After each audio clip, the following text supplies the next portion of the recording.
اور جیسے میرے برادر محترم جناب ضیاء الرحمان صاحب فاروقی علامہ احسان الہی ظہیر شہید کا تذکرہ کر رہے تھے، شیعہ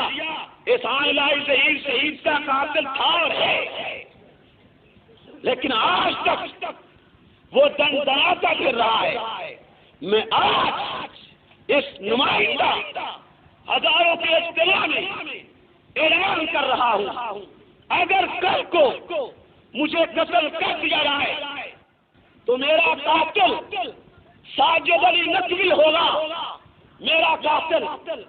سردار زادہ ظفر عباس ہوگا، میرا قاتل شیعوں کے ایک شاکر غلام حسین غلام عباس نجفی ہوگا، میرا قاتل عابدہ حسین ہوگی۔ آج میرے الفاظ کو آپ میرا بیان نظر سمجھ لیں، اگر کل کو میرے ساتھ کچھ ہوتا ہے، میرے یہی قاتل ہیں، یہ